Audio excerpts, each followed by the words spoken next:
ረዘም እኔም 15 ደቂቃ ልውሰድ አንተም 15 ደቂቃ ትወስዳለህ አይሻልም? ምክንያቱም በደንብ አሁን ባወራነው ነገር ላይ ትክክለኛውን ነገር የምንማገትበት ሰዓት ስለሆነ 15 ደቂቃ እኔ ልጠይቅህ ከዛ በኋላ አንተ ደግሞ 15 ደቂቃ ትጠይቀኛለህ።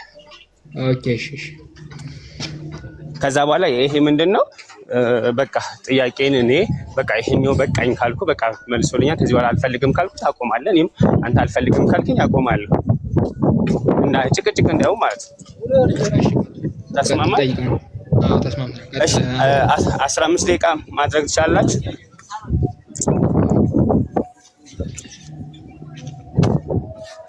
አስራ 15 ከሚሆን ግን ያልተኔ ሳይመሽ መውጣት ስላለብኝ 10 ደቂቃ ነው። ደቂቃ እንዲበቃ እሺ በቃ 10 ደቂቃ እሺ በቃ ልጀምር። ያው አንተ እንዳልከው ክርስቲያን ማለት የክርስቶስ ተከታይ ማለት ነው። እሺ ክርስቶስ ከመምጣቱ በፊት የክርስቶስ ተከታይ የተባለ ህዝብ ነበረ? የክርስቶስ ክርስትና ማለት አስቀድሞ ነበሩ። እናንተና እግዚአብሔር ማስረጃ አስጠኝ። አይ ማስረጃ አስጠኝ። የክርስቶስ ተከታይ የተባለ እግዚአብሔር እንደሚያመልኩ ማስረጃ አይደለም። እኔ የጠየቅኩህ ክርስቲያን ማለት የክርስቶስ ተከታይ ማለት ነው። ስለዚህ የክርስቶስ ተከታይ የሚባሉ እምነት ያላቸው ሰዎች ነበሩ ወይ ነው ወይ ሰለመድን? እኛ ክርስቶስ እግዚአብሔር ብለን ስለምናምን አስቀድሞ እግዚአብሔር እንደሚያመልኩ እኔ እናንተ ምን ብላችሁ ታምናላችሁ እኮ አይደለም የኔ ጥያቄ። ክርስቲያን ማለት ክርስቶስን የሚከተል ማለት ነው። ስለዚህ ክርስቶስ ከመምጣቱ በፊት የክርስቶስ ተከታይ የሚባል ህዝብ አለ ወይ ነው? የክርስቶስ ተከታይ የሚባል የክርስቶስ ተከታይ ያው ከክርስቶስ በኋላ አዲስ ኪዳን ላይ ነው እሱ እንትን ያለ በቃ። ስለዚህ ክርስቲያን የሚባል ከክርስቶስ በፊት አልነበረም። እሺ እንቀጥል። እኔ አያመልኩም አላልኩም እኮ እኔማ አያመልኩም አላልኩም። ቆይ አሁን ወደ ጥያቄ። እሺ እንቀጥል። ሙሴ አንዱ አምላክ በሶስት አካል ተገልጦ እንደተገለጠ ያስተማረበትን ቦታ እስቲ። ሶስት አካል አንድ አምላክ ብሎ አዎ እንዴ እናንተ የምታምኑት እኮ አዎ አንዱ አምላክ በሶስት አካል እንደተገለጠ ያስተማረበትን ጥቅስ ስጠኝ። ሙሴ ነው አስቀድሞ። አዎ ሙሴ ሶስት አካል ስንል እኮ እግዚአብሔር አንዱ አምላክ በሶስት አካል ተገለጠ እኮ ነው ያልኩት እኮ። እሱን ያስተማረበትን ጥቅስ ስጠኝ ሙሴ። እሱን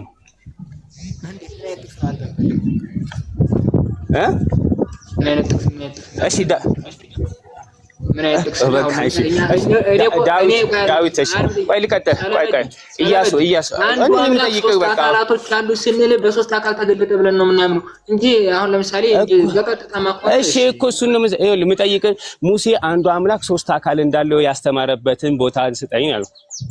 አንድ አምላክ ነው አንድ አምላክ በሶስት አካል ተገለጠ ስንል ማለት ነው። አሁን ለምሳሌ የነቢያት አስተምሮ እሺ ልለፍ። እሺ አሁን ልመልስልህ። እኔ ጥያቄ ቀጥልሽ ኢያሱ አንዱ አምላክ ሶስት አካል እንዳለው ወይም በሶስት አካል አንዱ አምላክ ሶስት አካል እንዳለው ያስተማረበትን ቦታ ትሰጠኛለህ? አንዱ አምላክ በሶስት አካል ስንል ምን ማለት መሰለው? ቆይ አንዴ ላብራራልህ። በሶስት አካል ተገለጠ ስንል ማለት አይ ምን ማለት እንደሆነ አልፈልግም። እኔ ያስተማሩበትን ነው እኔ አውቃለሁ። ወልድ ነው፣ መንፈስ ቅዱስ መንፈስ ነው። እሱን አይደለም እያልኩ ያለሁት። እኔ ኢያሱ አንዱ አምላክ ሶስት አካል እንዳለው ያስተማረበትን ቦታ ብቻ ስጠኝ አልኩ።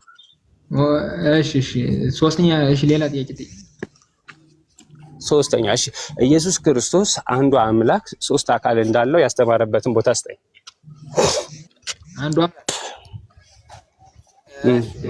አንዱ አምላክ ሶስት አካል እንዳለው ወይስ አንተ ለምሳሌ ሱራ 43 ቁጥር 80 እንዳለው ታምናለህ? እሺ ልመጣልህ ነው። እኔን ትጠይቀኛለህ በተራ ትጠይቀኛለህ።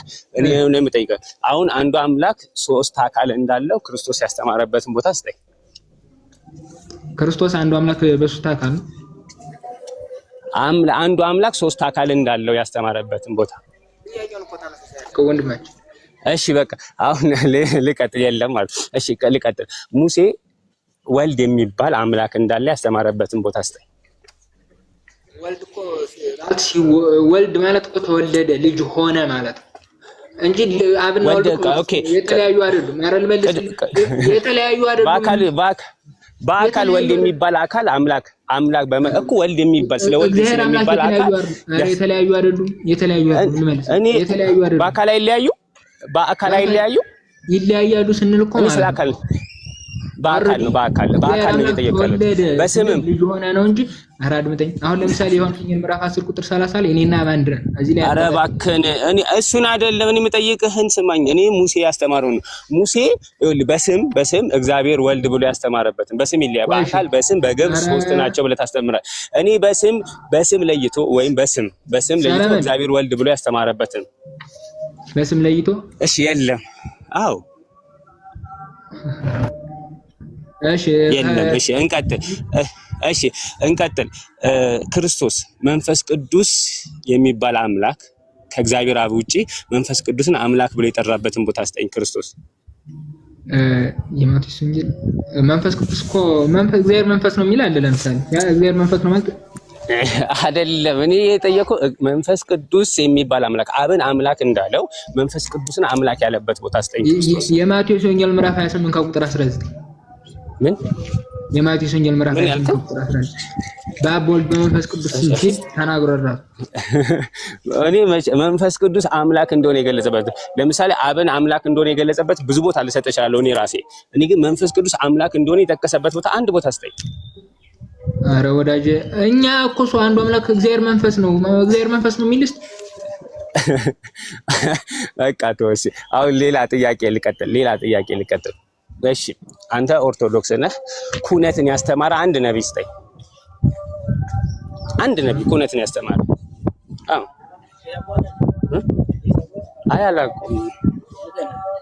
አላውቀውም። ዝም ብሎ ቅብር ስጠይቀኝ ሰጥቶት ወራጃ አልተግባባንም።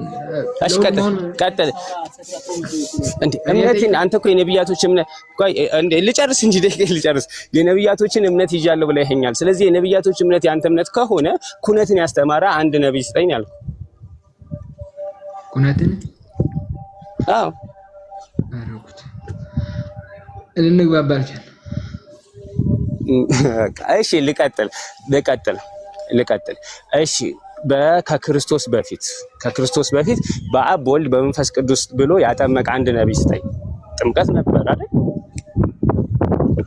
እሺ ተረፈ ባሮክ ያዝ ተረፈ ባሮክ ምዕራፍ 5 ቁጥር 54 እና 55 ሄደ ማየት ይችላል። የአምላክ ልጅ አምላክ እንደታ አንብባ የአምላክ ልጅ በአብ እኔ በአብ በወልድ በመንፈስ ቅዱስ ስም ያጠመቀ ነው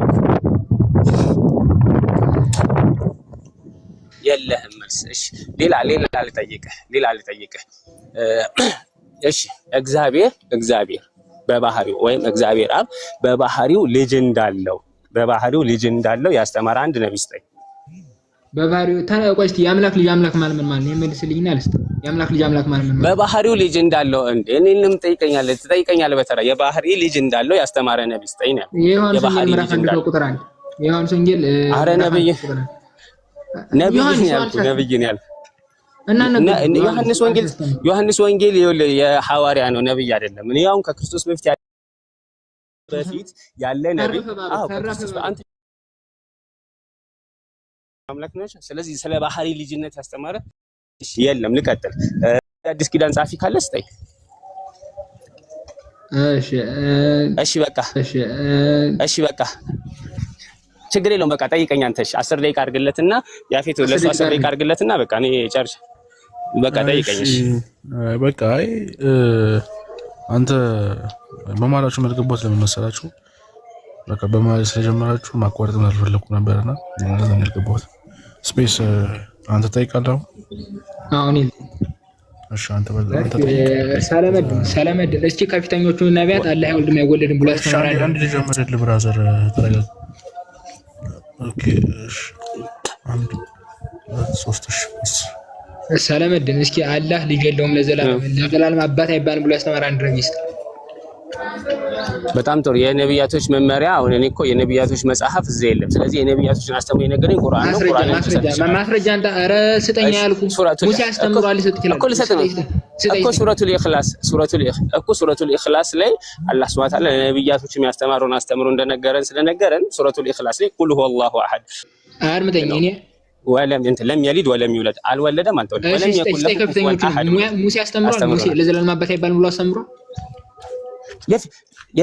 የሙሴ አስተምሮ የለም አሁን ላይ ተበርዟል እኮ እያልኩ ነው። በሌለ ነገር ላይ ተጠይቀኛል የለም ነው አመለው አንተ ካለ ተበርዟል የሚል ኧረ ሰለመት በጣም ጥሩ። እሺ እኩል ልሰጥም ብዙ በጣም ብዙ አላህ ሱብሓነሁ እኮ ልሰጥ ነው። يحرفون الكلمة عن مواضعه ያላህን ቃል ከቦታው ይበርዛሉ።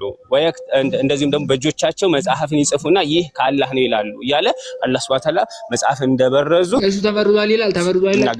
ሱረቱ በቀራ ላይ ያ አህለል ኪታብ ሊመጣ እኔ ያልኩ ከፍተኞቹ ነቢያቶች እንደዚህ ብለው ያስተማሩ አንድ ከፍቼ ላሳየህ ቦታዎችን እኔ ያልኩ ከፍተኞቹ ነቢያቶች እንደዚህ ብለው ያስተማሩ ነብይ እኮ መመሪያውን ካመጣ ሰጣለሁ። መመሪያውን አምጣና እኮ መመሪያውን ካመጣ ማን ያስተማረ? ወይ በቃ የለህም መልስ። ሁሉም አስተምረዋል።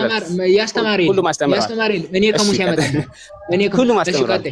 እሺ ወደ መካ መሄድ ነው። የታለ መጽሐፍ የለህም እኮ እያልኩ ነው። አለኝ ኦሪት ላይ ማስተማር ግዴታ አይኖርባችሁም። መጀመሪያ ማስተማር ግዴታ አይኖርባችሁም። እኮ ማስተማር ግዴታ አይኖርባችሁም እኮ። ኧረ መልስ። እሺ እየመለስኩ እኮ ነው። መልስ ነው ያሉ መልስ እኮ መልስ። ማስተማር ግዴታ የለባቸውም። ማስተማር ግዴታ የለባቸውም አልኩ እኮ። ስለዚህ በመሐመድ ጊዜ ነው እኮ ማስተማር ግዴታ የለባቸውም። ወደ አዛዝ ይጀምርም ይችላል አይጀምርም ይችላል። ቅድምም ብያለሁ እኮ በህግ እሺ ቀጥል። ኧረ ከሰማይ ስለመጣው ድንጋይ ያስተማረ አንድ ነው ሰላም አለ እኮ ነብዩ መሐመድ ሰለላሁ ዐለይሂ ወሰለም። ከሱ በፊት ነው ያልኩት። ከሱ በፊት ከነበሩት ነቢያቶች ነው ያልኩት። ከሱ በፊት ያለ መመሪያ የነብያ መመሪያ ትክክለኛ የነብይ መመሪያ ካለ ከሱ አሳያለሁ። እሺ አሳየኝ። አብርሃም አለ የአብርሃም መመሪያ አብርሃም ከዛ እንደመጣለት ለቁርአን ነግሮናል። አብርሃም አለ ይሄን ነገር ከራሱ መጽሐፍ ላይ ያሳየኝ። መጽሐፍ አለው አብርሃም። መጽሐፍ ካለው አሳያለሁ። እሺ መጽሐፍ ስተኛ አብርሃም መጽሐፍ የለም። የአብርሃም የሚባል መጽሐፍ የለም። አብርሃም አስተማው ካለ አሳያለሁ። እሺ እስልምና መሐመድ ነው ይባላል። እስልምና የሚባለው ሃይማኖት ይኖር ነበር። አዎ እሺ መጽሐፍ ቅዱስ ላይ እስልምና እሺ ወንጌልና ተውራት ላይ መጽሐፍ ቅዱስ ላይ ማለት የኦሪት ሕግና ወንጌል ላይ እስልምና የሚል ስም አሳይ። ኢስላም የሚለው ቃል በመጀመሪያ ደረጃ በአረብኛ ነው። ስለዚህ ወንጌልና ኦሪት የተጻፉት በአረብኛ ነው ብለህ ታምናለህ? የተጻፉት በዕብራይስጥ ነው። ስለዚህ እኔ ያልኩ ኢስላም የሚለውን ቃል አሳየኝ አትበላ። ኢስላም የሚለው እኮ ሲጀመር ቃሉ አረብኛ ነው። አረብኛ ቃል ዕብራይስጥኛ ነው። በአማርኛ ምን ማለት ነው? በአማርኛ ምን ማለት ነው? ለአምላክ የሚታዘዝ ማለት ነው።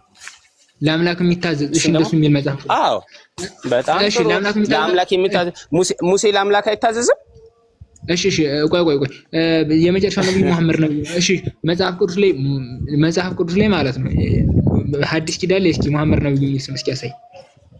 በቃ እሺ። ስለዚህ ማስረጃ ሰጣለሁ፣ ግን ተበርዟል። ከተበረዘው ደግሞ ማስረጃ ልስጥ። ዮሐንስ ወንጌል ምዕራፍ 1 ከቁጥር 15 ወይም 17 ጀምሮ እሺ ምንድነው የሚል ቁጥር 15? እነዛ ፈሪሳውያን የላኳቸው ሰዎች መጥምቁ ዮሐንስን መጥተው ይጠይቁታል። ሶስት አካላቶችን ይጠይቁታል። አንደኛ ማን ነው? አንተ ክርስቶስ ነህና አሉት። ክርስቶስ እንዳልሆነ ነገረ፣ መሰከረም። እውነት ተናገረ፣ መሰከረም አይደለውም አለ። ከዛ እንኪያስ ማን ነው? ኤልያስ ነህና አሉት። ከዚህ ላይ ይላል እስቲ ቆይ ልጨርሳ። አዎ ነብዩ ይላል። አዎ ነብዩ ይላል። ነብዩ ነህን ብለው የሚጠብቁት ነብዩ እንዳለ ይናገራል። አንብቦ አይልም አትበል ወይ አላነበብኩትም በል እንጂ ነብዩ ነህን ይሉታል። አይ አይደለም ይላቸዋል። ታዲያ እንካያስ ማነህ? ምን ብለን ለላኩ ምን ብለን ነገራቸው? እኔ በኢሳይያስ ላይ የጌታ መንገድ ጠራጊ ነው የተባለው ነኝ እያለ ይናገራል። ስለዚህ ነብዩ የሚባል ነብይ እንደሚጠብቁ አይሁዶች ይናገራል። ብዙ ነገሮች አሉ። ራሱ ዮሐንስ ራሱ ከታሰረ በኋላ የሚመጣው አንተ ነህ ወይስ ሌላ እንጠብቅ? እሱን ያውቃል እኮ እያወቀ እንኳን የሚመጣው አንተ ነህ ወይስ ሌላ እንጠብቅ ብሏል። ይሄ የሚያሳየን ምንድነው? ከሱ በኋላ ነብይ እንደሚመጣ ነው። ያ ነብይ ደግሞ ከየት ነው የሚመጣው? ዘዳግም 18 ማስረጃ ወንድሞች ነው ማስረጃው ውስጥ እየጠቀስኩልህ እኮ ነው። ዘዳግም 18 ላይ ከእስራኤል ወንድሞች ነብይ እንደሚያስነሳ እንደ ሙሴ ያለ ነብይ እንደሚያስነሳ ነግሯቸዋል። የግድ ስም መጠቀስ ካለበት ካልክማ ስም እኮ የክርስቶስም አልተጠቀሰም። ስለዚህ የግድ ስም መጠቀስ ካለበትማ ክርስቶስም ስለዚህ በስም ስላልተጠቀሰ ኢየሱስ ተብሎ የተጠቀሰ ስም ስለሌለ ኢየሱስ ነብይ አይደለም ልትል ነው ማለት ነው። ስለዚህ ይሄ ነገር ለማን ፉልፊል የሚያደርገው ነው? ስለዚህ ዘዳግም 18 ላይ ማየት ይቻላል። ከወንድሞቻቸው መካከል እንዳንተ ያለ ነብይ እንደሚያስነሳላቸው እግዚአብሔር እንደ ሙሴ ያለ ነብይ። ስለዚህ እሱ ማን ነው? አራድምጠኝ እኔ ያልኩ አሁን በቀጥታ መሐመድ የሚል ስም አሳየኝ ነው። መሐመድ የሚል ስም አሳየኝ ነው። መሐመድ ለምንድን ነው አንተ ኢየሱስ የሚባል ስም የለም? የግድ መምጣት የለበትም። የግድ ስም መጠቀስ ኢየሱስ ተብሎ የተጠቀሰ አንድ ሞት የለም። ስጠኝ ማስረጃ። ኦኬ ማስረጃማ እሺ አምጣ። ትክክለኛው መጽሐፍ ካለ አመጣልህ አሳያለሁ። እኔ በተበረዘውም በዚህ መልኩ ሳሳየህ የግድ እሺ እንቀጥል። እሺ ኢየሱስ አልተሰቀለም ብሎ ያስተማረ አንድ ነብይ ከፊተኞች በመጀመሪያ ደረጃ ኢየሱስ ይሰቀላል ብሎ ያስተማረም የለም እንጂ ሲጀመር ይሄም እኮ በመጀመሪያ ስለ ኢየሱስ ራሱ ቢያስተማር በተማረበት ነገር አይደለም። ጠብቀኝሽ መጣ ላግዝ ይችላል በእርሱ ቁስልኛ ተፈወስ የሚለው ነው ለማምጣት ነው የፈለገው።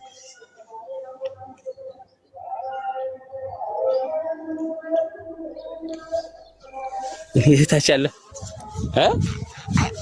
ምን አልከኝ? ሊነገርለት ይችላል እኔ አይነገርለትም ብያለሁ። በቃ አይደል ያስተማረ የለም። እሺ ቀጥል ከጨረስክ ኦኬ እሺ በቀን 5 ጊዜ መስገድን ያስተማረ አንድ ነብይ ከፊተኛው ለምን ነብይ ይሄ ለነብዩ መሐመድ ሰለላሁ ዐለይሂ ወሰለም የተሰጣቸው ህግ ነው ለሌሎቹ አልተሰጠም። ይሄ በቀን 5ቱ የነብዩ ሰለላሁ ዐለይሂ ወሰለም ህግ ብቻ ነው። የፊተኞቹ አይሰግዱም ነበር ማለት ነው። ይሰግዱ ነበር ግን አሰጋገድ ሁኔታቸው ይለያል። እና ኖ እሺ ከፊተኞቹ ውስጥ እንደዚህ ሲገሩ ብላ ያስተማራል እኮ አሰጋገዳቸው ይለያል ነው እኮ እያልኩ ያለሁት አሰጋገዳቸው ይለያል። ለዚህ ነው አላህ Subhanahu Wa Ta'ala ስለ ኢሳ ሲናገር ለአምላክ ሲገድል ይናገራል። ስለዚህ አሰጋገዳቸው የኛ አይነት ነው። አንድ ኖ እኔ ያልኩ ቀኑ ሙሉ እንደዚህ ብላ ያስተማር ነብይ ነው ያልኩ 5 ቀን በየቀኑ ሲገሩ ብላ ያስተማር ነብይ የለም። እንደኛ አይሰግዱም 5 ቀን አይደለም ከዛ በላይ ነበር የሚሰግዱት። አራድብጠኝ ከፊተኞቹ አላህ የሚባል አምላክ ያስተማር አንድ ነብይ እስቲ ሁሉም ነብያቶች አላህ አምላክ ብለው እኮ ነው ያስተማረው። አላህ ማለት ሰማይና ምድር የፈጠረው በጣም ጥሩ። አላህ ማለት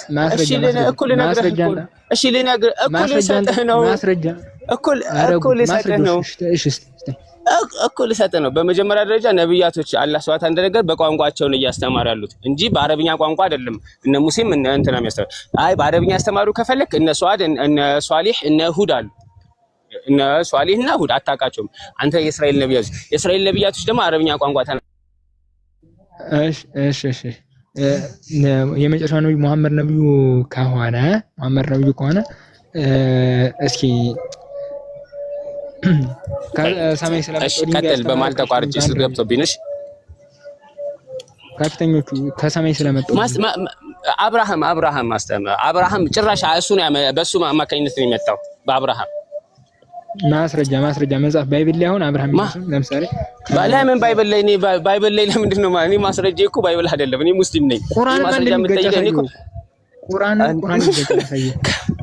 አሳየው መች ነው ሲጀመር ስለመጋጨት አላወራንም። መች ነው ያሳየኝ? እኔ እኮ አንተን የጠየቅኩ ከምታምነው ነው። እኔን ከማምነው እንኳን መጠየቅ እንኳን አልቻልክም ማለት ነው። እሺ ቆይ አንተ እኔ እኮ ማምነው የለም የነቢያቶች መጽሐፍ የለም ነው ብዬ ማምነው። ደቂቃዬን አይደል? እሺ ከፊተኞቹ ነቢያቶች ማንም ሰው ጨርሶ ወደ ሲኦል ትገባላችሁ ብሎ ያስተማረ አንድ ነብይ እስቲ ማለት ጨርሶ ትገባላችሁ የሚል አሁንም የለም። በመሰረቱ ሁላችሁም ትገባላችሁ የሚል የለም እንደዚህ ማንም አላስተማረ።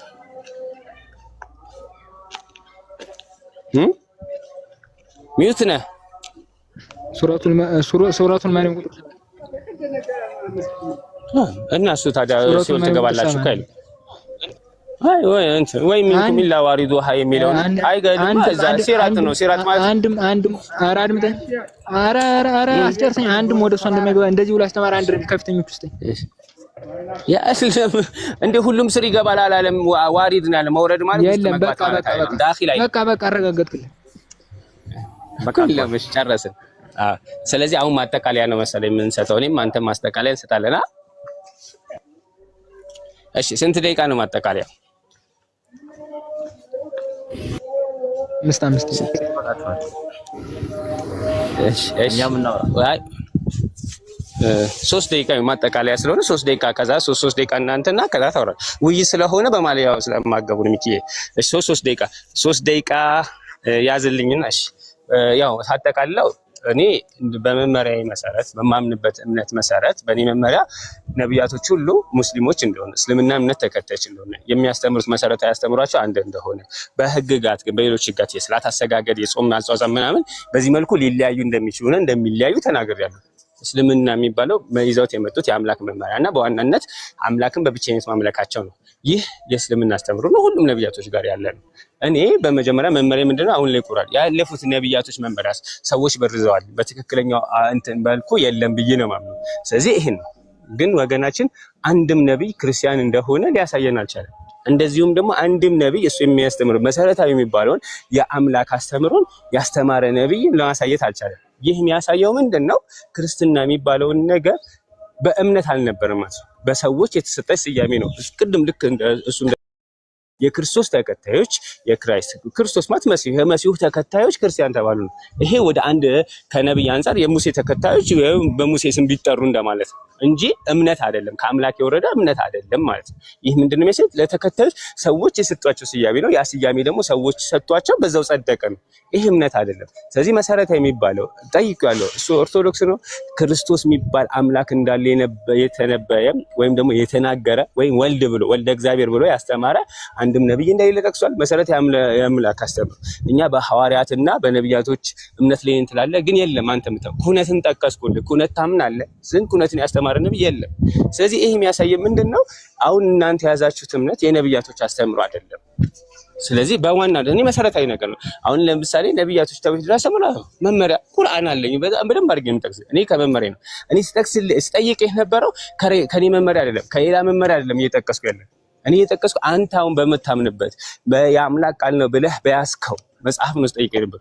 አንተ ግን እኔ ከማምንበት እንኳን መጠየቅ አልቻልክም እንዳለ ታውቃለህ ማለት ነው። እኔ ግን አንተ በያዝከው መጽሐፍ ላይ ነው የጠየቅኩ እሱ ላይ የለም።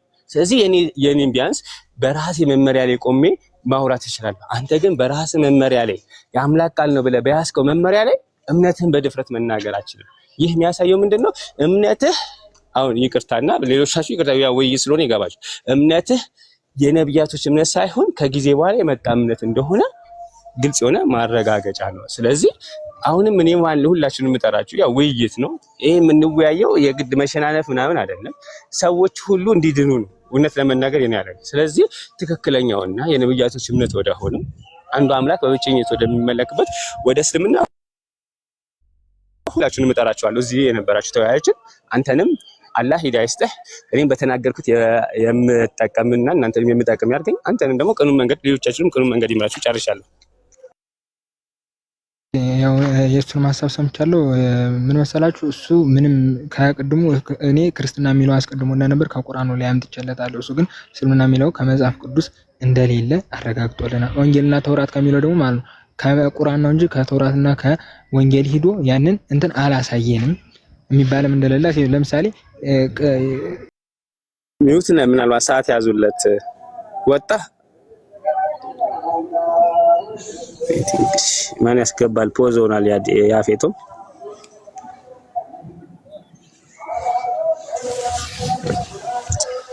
እሺ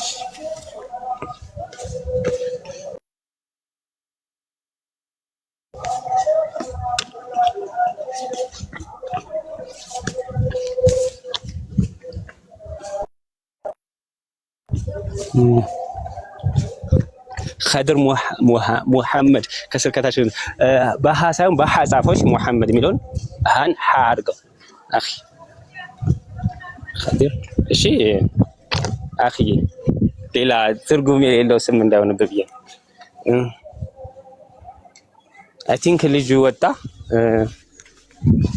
ያው ማስጨረስ ነበረብኝና ለዛ እየጠበቅኩት ነው። ሚኪ እንትላለ እኔም ልወጣ ነው ወደ ሰላት አሰገድኩም ለመናገር መንገድ ላይ ነበርኩ። አሁን ወደ መስጂድ እየሄድኩ ነው። መጥቶ ባስጨርሰው ደስ ይለኛል። ኦኬ ምንድን ነው አልቆ ነው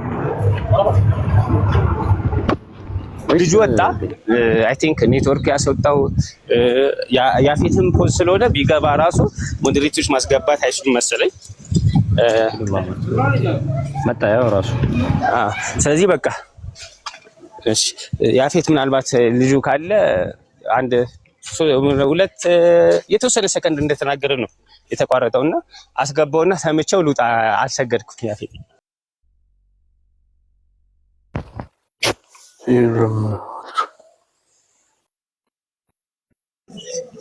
የለም በቃ እሺ ያፌቱ ከተመቸኝ ወይ ወደ በኋላ ገባለሁ። ፈቅደሃል አልወጣ አይ ቲንክ ራሱ ነው እንወያያለኝ። እኔ ምንም ፕሮግራም ይዤ አይደለም። አይደብርህም? አንተን ደግሞ ለማስፈቀድ ሞክሬ ነበር። ያፌቱ እኔ ችግር የለብኝም ነገራችን ላይ it's not my problem ማለት ልጆች ተጨምቆ ልጆች ካየሁት ምን የመለሱ ብዙ ያሳታቸው ብዙ ነገሮች አሉ። እሺ በቃ ልውጣና እናንተ መናገር ያለባችሁን ተናገሩ። እኔ ልውጣ። ቴንክ ዩ